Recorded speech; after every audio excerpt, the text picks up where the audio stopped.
और इसीलिए एनपीके की उपलब्धता को राज्य शासन के द्वारा ऑगमेंट किया गया है, उसको स्ट्रेंथन किया गया है। तो अभी तक जो हमारे वितरण एनपीके और डीएपी के हो चुके हैं, डीएपी के 1800 साढ़े 1800 मेट्रिक टन और एनपीके के 1980 लगभग 2000 मेट्रिक टन, तो ये लगभग हमारे 3900 मेट्रिक टन का वितरण एनपीके और डीएपी मिला के 1 अप्रैल से लेके 4 जून की अवधि तक हमारा हो चुका है। जो हमारे पास स्टॉक है एनपीके के लगभग 3000 मेट्रिक टन से ज़्यादा है, जिसमें से कल हमें जो 1,1300 मेट्रिक टन का मिला है उसको हम जोड़ते हुए, और आज हमारे पास 2600 मेट्रिक टन का एक और मिलेगा, बट उसको हमने ऐड नहीं किया है अभी, जब मिल जाएगा तब ऐड करेंगे। और लगभग डीएपी का हमारे पास कम है स्टॉक, डीएपी का लगभग 600 मेट्रिक टन है, तो ये 3000 और 600 तो 3600 मेट्रिक टन हमारे पास अभी डीएपी और एनपीके मिला के है।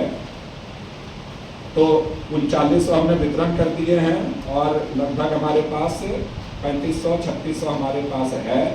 तो इस प्रकार से लगभग हमारे पास 7500 के आसपास वितरण प्लस स्टॉक मिला के आज की उपलब्धता है।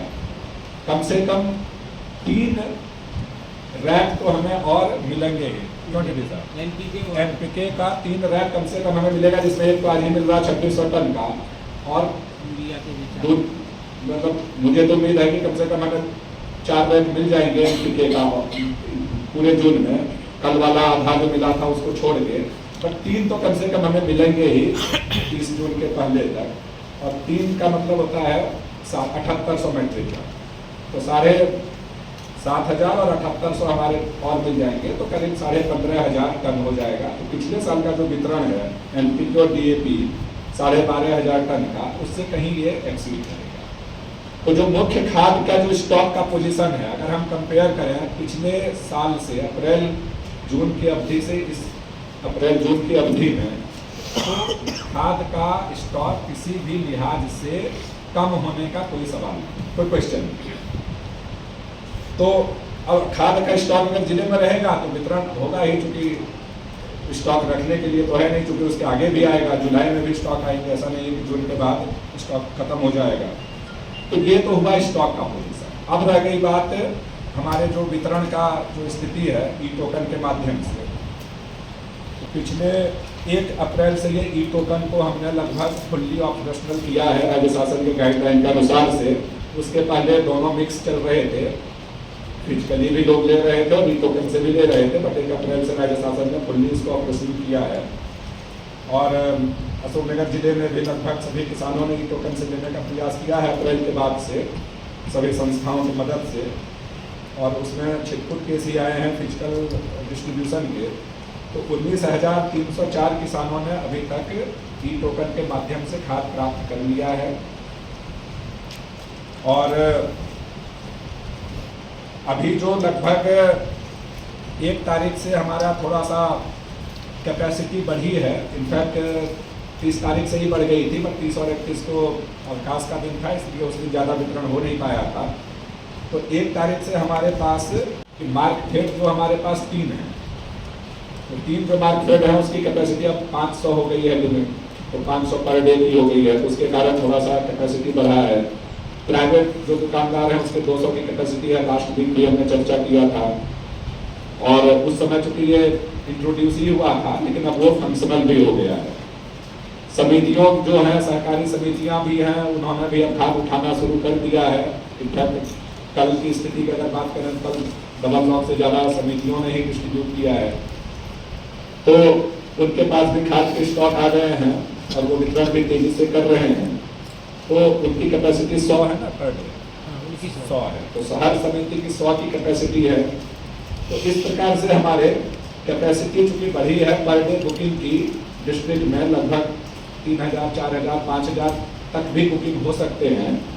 तो उसके हमारे रिफ्लेक्शन दिख भी रहे हैं। तो अगर जैसे 1 तारीख से मैं अगर आपको बताऊं,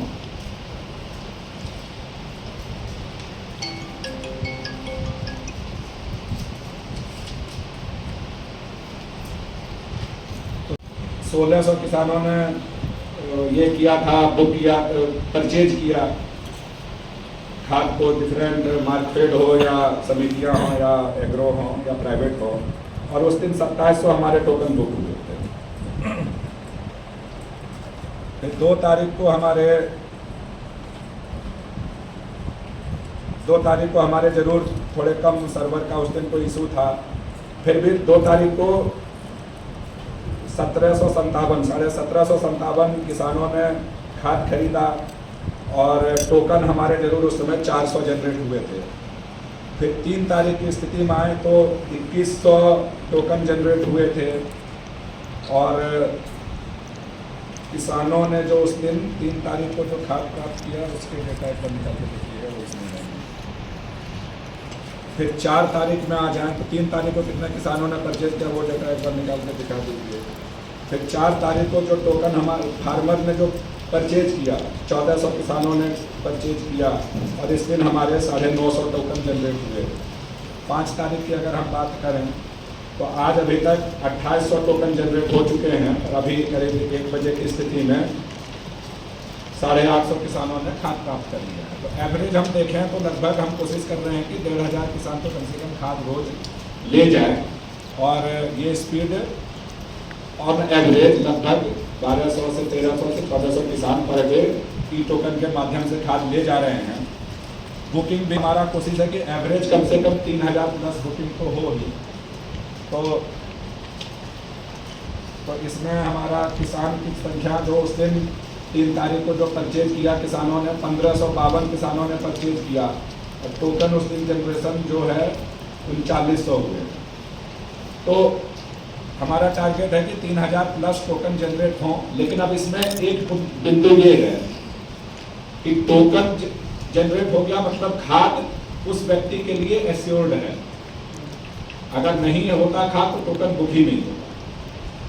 पर अब टोकन की वैलिडिटी 3 दिन की है, तो जैसे आज हमने टोकन जनरेट कर लिया और हमको खाद अगले 3 दिन में ले लेना चाहिए, लेकिन सपोज मैंने खाद नहीं लिया, कल भी नहीं लिया, परसों भी नहीं लिया, तो वो खाद पड़ा हुआ है स्टॉक पे, बट वो खाद तब तक कोई दूसरा नहीं बुक कर सकता है जब तक कि उस व्यक्ति ने या तो खाद ले नहीं लिया या उसका 3 दिन की अवधि एक्सपायर नहीं कर दी, तब वो रिलीज होगा। तो ये एक बड़ा इंपॉर्टेंट कैच है कि जैसे 4000 किसानों ने आज टोकन बुक कर लिया और लिया उनमें से 1500 किसानों ने, तो 2500 किसान को कल आके लेना पड़ेगा।